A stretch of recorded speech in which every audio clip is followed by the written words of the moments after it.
Hayo, perkenalkan, saya Iin Nasroha Dewi Setiawati, Program Studi Pendidikan Bahasa dan Sastra Indonesia Universitas Negeri Yogyakarta. Kali ini kita akan membahas tentang bentor, becak motor di Yogyakarta yang dimusnahkan. Itu menjadi sebuah kemajuan atau justru malah pengorbanan. Nah, teman-teman, coba bayangkan jika pekerjaan yang sudah kamu jalani selama bertahun-tahun tiba-tiba harus berhenti hanya karena sebuah kebijakan. Inilah yang dialami para pengemudi becak motor atau bentor di Yogyakarta. Puluhan bentor dimusnahkan dan digantikan dengan becak listrik. Sebagian orang menyebutnya sebagai kemajuan.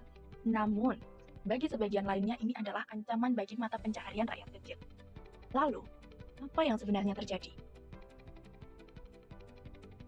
Pada tahun 2026, pemerintah kota Yogyakarta mulai melakukan pemusnahan terhadap sejumlah bentor yang selama ini beroperasi di wilayah kota.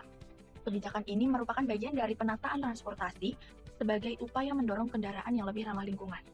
Sebagai gantinya, para pengemudi akan menerima becak listrik yang dianggap lebih sesuai dengan citra kota wisata dan konsep transportasi masa depan.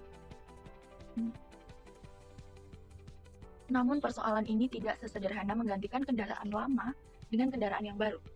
Kasus ini akan memunculkan suatu pertanyaan baru. Ketika hukum, warga negara, dan modernisasi saling bertemu di tempat yang sama, maka mana yang seharusnya akan didahulukan? Jika dilihat dari perspektif hukum Indonesia, pemerintah memiliki dasar untuk melakukan sebuah penertiban. Indonesia adalah negara hukum. Setiap kebijakan publik harus didasari pada aturan-aturan yang berlaku. Pemerintah itu menilai bahwa bentor tidak sesuai dengan ketentuan transportasi yang telah ditetapkan. Oleh karena itu, penertiban tersebut dianggap sebagai bentuk penegakan hukumnya. Namun, muncul pertanyaan lanjutan. Apakah sesuatu yang legal itu berarti adil? Karena tujuan hukum bukan hanya untuk menciptakan ketertiban saja, tetapi juga menghadirkan keadilan bagi masyarakatnya. Jadi teman-teman, di balik setiap bentor yang dimusnahkan, terdapat warga negara yang menggantungkan hidupnya dari kendaraan tersebut. Dalam hukum antara warga negara dan negara, masyarakat memang memiliki kewajiban menaati hukum. Namun negara juga memiliki kewajiban untuk melindungi dan mensejahterakan rakyatnya. Itu artinya, negara tidak hanya cukup dengan membuat kebijakan. Negara juga harus memastikan bahwa kebijakan tersebut tidak menimbulkan penderitaan baru bagi rakyat dan masyarakat yang terdampak. Kasus ini dapat ditinjau dari perspektif hak asasi manusia. Setiap warga negara memiliki hak untuk bekerja dan memperoleh penghidupan yang layak. Hak tersebut tentu tidak berarti negara tidak boleh melakukan perubahan.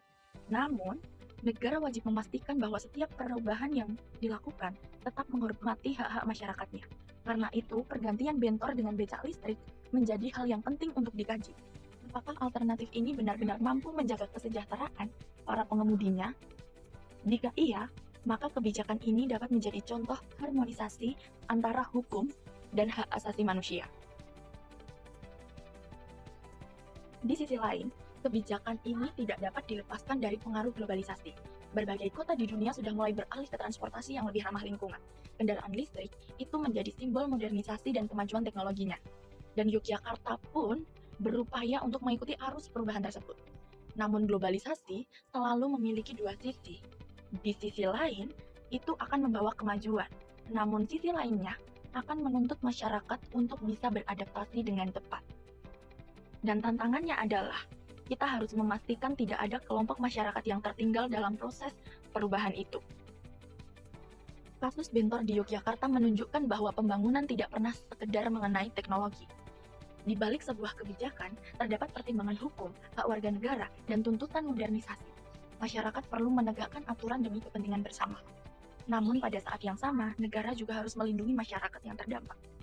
Karena kemajuan yang sesungguhnya bukan hanya tentang kendaraan yang lebih modern, tapi tentang bagaimana perubahan membawa manfaat tanpa meninggalkan siapapun yang ada di belakangnya.